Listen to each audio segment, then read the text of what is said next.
오늘 도로 때문에 좀 그랬으니까는 조금 스킵을 할 거는 좀 스킵을 할 것 같습니다. 요거 한번 볼게요.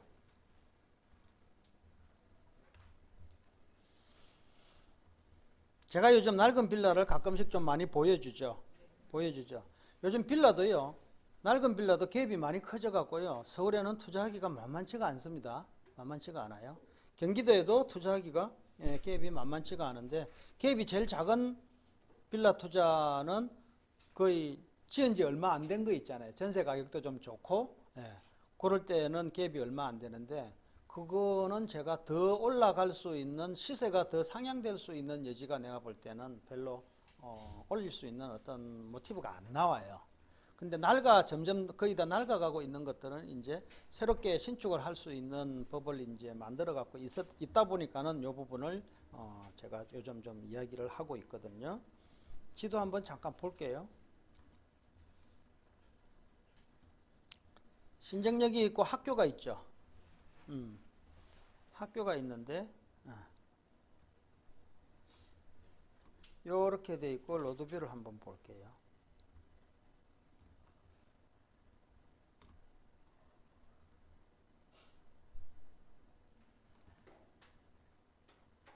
요거네요.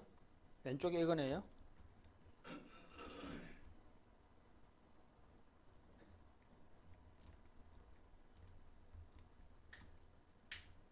가자. 지난주부터 안 가는 이유가 이게 이 빌라가요. 가자. 계속 지금 빌라가 나오죠. 이렇게 빌라가 이렇게 나오는데 여기도 있고 여기도 있고 여기도 있고 빌라가 다 지금 빌라예요. 빌라인데 제가 노후도를 조사를 해봤더니 다 오래됐어요. 어디 남았건데? 제가 아까 여기 놨잖아요. 지금 여기 나오면 되는 거 아니에요? 여기 놨다.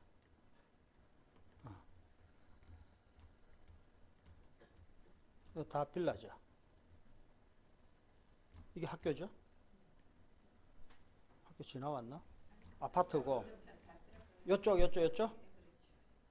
그러면은 이쪽이네요. 요렇게 여기도 지금 다 노후된 거잖아요. 다 노후된 거잖아요. 노후된 건데 요렇게 입지는 지금 전체가 요 블록 전체가요. 전체가 지금 딱 사업을 하기에 최적이에요. 최적인데 갭이 그렇게 많지가 않아요. 얘가요. 1억 6,500이고 이러잖아요. 그런데 건물 면적이요. 얘는 58이네요. 작은 건 아니에요. 예. 대부분 어떻게 하느냐 하면은 이 조금 좀 서울에서도 조금 좀 후미진데 외진 곳으로 이렇게 가면은 사이즈가 작아. 사이즈가 작다는 거는 같은 빌라라도 뭐라 그럽니까? 세대수가 많다는 거예요. 세대수가 많다는 것은 이걸 가로정비사업으로 만약 가로주택 정비사업을 하게 된다면은 일반 분양분이 극히 나오기가 힘들다는 문제가 생기거든요. 그리고 두 번째 문제는 뭐냐 하면은요. 대부분이 아주 작은 빌라에 방 두 개 딸려 있는 거 있잖아요. 그거하고 거실 겸 방하고 같이 쓰고 있는 그런 형태의 주거 형태인데 거기 살고 계시는 분이 오래전부터 연세 드신 분이 그렇게 살고 있는 경우가 많아요. 소유자들이. 그러다 보니까는 경제적으로 내가 어떻게 이동하거나 또 이동해갖고 아파트를 짓는다거나 이런 부분에 대해서 이 변화되는 것을 되게 좀 꺼려 하시는 경우가 많아요. 그러다 보니까는 소형으로 되어 있는 빌라가 투자성이 나쁘다는 것이 아니라 사업 진행하기가 조금 이제 되게 더디 갈 수 있다. 그런데 또 안 하자니 갭이 너무 커가지고 힘들어요. 안 하자니 그거를. 근데 이 경우에는 지금 대지권이 지금 11평 나오잖아요. 그건 대부분에 보면은요, 한 40평방미터 이 정도라. 35, 40 이 정도면은요, 세대수가 진짜 많은 거예요. 근데 신월동 477-12잖아요, 이 자리가. 한번 어디 갔나?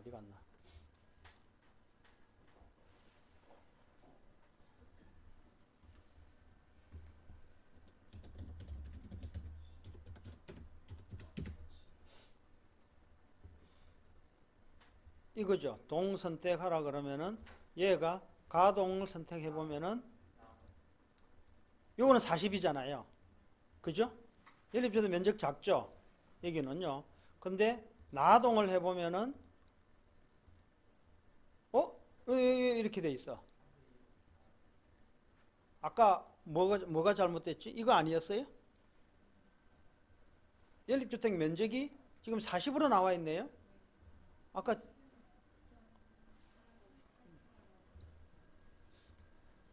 이거는 나동 3,301호잖아요.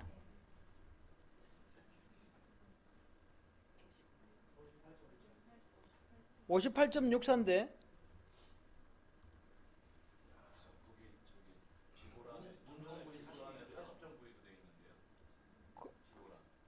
비고라네?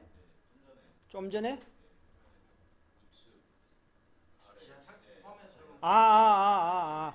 지청 부속 포함해가지고 지청 부속하고 포함되어 있으면은 어쨌든 그럼 지청 부속하고 이렇게 포함되어 있으면은 면적이 그래도 크니까는 지하층이 세대가 들어있지 않다는 이야기잖아요. 세대가 들어있지 않다는 것은 세대수가 그만큼 많지 않다는 이야기거든요. 많지 않다는 이야기고 여기를 만약에 찍어보면은요. 여기 삼성빌라 이걸 하나 찍어볼까요? 여기 찍어보면 여기는요. 여기도 크죠? 71이니까는 여기는 크죠? 여기 찍어보면 이쪽은 다가구일 수도 있어요. 본동대에 있네, 호수도 있겠네. 여기는 아주 작죠? 요것들이 밑에 거 하나 찍어보면은 대강 요거 한번 찍어보면은 동 선택해라 가동을 해서 하면은 여기도 작죠? 예. 여기도 아마 요거하고 비슷하게 지하동이 또 있을 거예요. 예. 나동을 해갖고 여기도 작네요. 예. 작게 그러면 이렇게 나오는데 이런 부분에서 그러면은 입주로 보면은 여기가 전체가 지금 제가 노후 지도를 갖고 봤더니 여기 전체가 다 저기 90년 이전이에요. 오래됐어요. 90년 이전인가 제가 그걸 다시 한번 확인을 제대로 한번 해볼게요.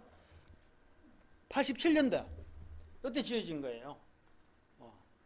근데 아까 말씀드렸잖아요. 부정적인 시각으로 보면은 너무 작아가지고 사업 동의가 잘 안 될 수도 있고. 근데 입주로 보면은요, 생긴 게 남북으로 길게 딱 돼 있잖아요. 입주로 보면 상당히 괜찮아요. 상당히 괜찮아요.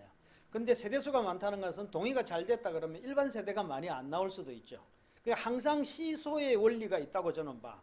일반 세대가 많이 안 나온다는 것은 분양가 상한제를 피해갈 수 있는 장점이 나온다는 거예요. 왜? 30세대가 안 나올 거니까. 그죠? 29세대만 이렇게 진행을 하게 되면은. 그런데 이 부분에 대해서 소형 평수로 만약에 짓잖아요. 짓게 되면 일반 분양 세대가 많이 안 나오게 되더라도 학군이라든지 이런 부분이 동네 조사를 해갖고 괜찮다고 이렇게 생각이 들면은요. 입주 이후의 가격이 올라가는 부분에 대해서 그거를 이제 추가 수익을 기대하면서 이런 데를 투자를 하기에는 적합하다는 거죠. 여기 지금 1억 5천이라고 가정을 한다면은 이 동네가 전세가 어느 정도일 것 같습니까? 아까 여기에서 여기를 가지고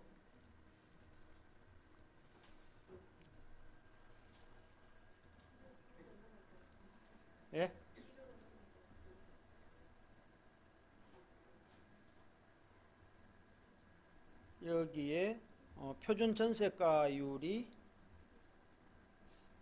60% 정도 나오잖아요. 그죠? 60% 정도 나오면은 이게 1억 5천 정도 60%라 한다면은 그나마도 1억 이하로 투자할 수 있는 서울의 빌라 갭이 나오는 거예요. 1억 5천에 60% 전세면 얼마예요? 8, 9천 되잖아요. 그러면 5, 6천 정도로 해가지고 투자를 통해 갖고 저기에 대해 저 동네에서 이제 소형 아파트를 지을 수 있는 그런 여건이 나온다는 거죠.